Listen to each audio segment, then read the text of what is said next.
दोस्तों और किसान भाइयों, आज की इस वीडियो में हम बात करने वाले हैं धान की फसल के बारे में। क्योंकि किसान भाइयों, इस साल धान की फसल में जो बालियां निकल आ चुकी हैं तो बालियां ज़्यादा से ज़्यादा सूख रही हैं। किसान भाई उसको समझ नहीं पा रहे हैं कि धान की बालियां किस वजह से सूख रही हैं। आपकी धान की बालियां दो वजह से सूखती हैं, तो आज मैं आपको बताऊंगा और उनके लिए आपको कीटनाशक और फंगिसाइड भी बताऊंगा। उसका बेस्ट इलाज मैं आपको इस वीडियो में बताने वाला हूं। तो आप सभी हमारे वीडियो को शुरू से लेकर लास्ट तक देखना है।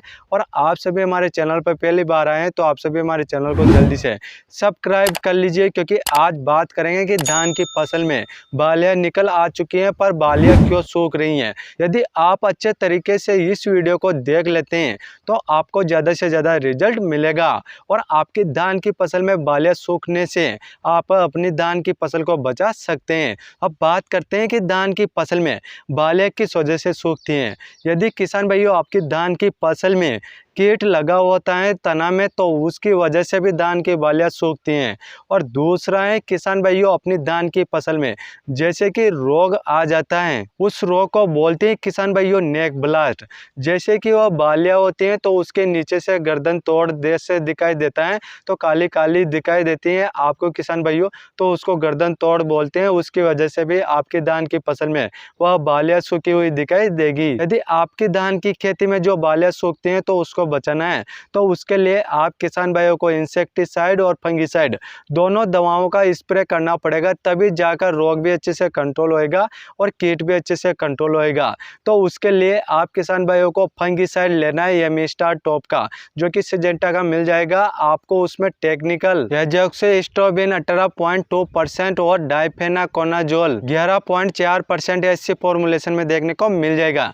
क्योंकि यह फंगिसाइड एक सिस्टेमिक फंगिसाइड है, जिससे कि यह रोग अच्छे से कंट्रोल हो जाएंगे। सिस्टम में पहुंचकर यह रोगों को कंट्रोल करता है। और उसके बाद बात करते हैं इंसेक्टिसाइड के बारे में। तो उसके लिए आपको लेना है सिजेंटा कंपनी का वॉल्यूम फ्लेक्सी।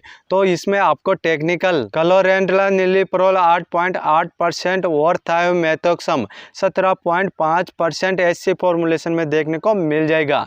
क्योंकि किसान भाइयों यह कीट पर अच्छी तरीके से काम करता है, उसके साथ साथ अपनी फसलों में रस शोषक कीटों को भी अच्छे से कंट्रोल करता है। अब बात करते हैं डोज की कि आपका जो 500 लीटर का टैंक आता है तो उसमें आपको कितना डालना है। एमिस्टार टॉप फंगिसाइड आपको 500 ml डालना है। और उसके बाद में आपको सिजेंटा कंपनी का वॉल्यूम फ्लेक्सी जो कीटनाशक है तो उसको आपको 250 ml डालना है। और इन दोनों के साथ में आपको एक गोंद या चिपको डाल देना है, जिससे कि जब आप अपनी धान की फसल में स्प्रे करेंगे तो वह दवा अच्छी तरीके से अपनी फसल में फैल जाए, जिससे कि रोग भी कंट्रोल हो जाए और कीट भी अच्छे से कंट्रोल हो जाए। तो आपको अच्छे तरीके से अपनी धान की फसल में स्प्रे कर देना है, जिससे कि आपको बहुत अच्छा रिजल्ट मिल जाएगा। इस तरीके से मैंने आप सभी को बता दिया है कि अपनी धान की फसल में जो बालियां होती हैं वह किस वजह से सूखती हैं। तो उसके लिए आपको वह दोनों प्रोडक्ट इस्तेमाल करना पड़ेगा, तभी जाकर वह रोग और कीट अच्छे से कंट्रोल होएगा। और किसान भाइयों, आप हमारे चैनल पर नए हैं तो आप सभी हमारे चैनल को जल्दी से सब्सक्राइब कर लीजिए,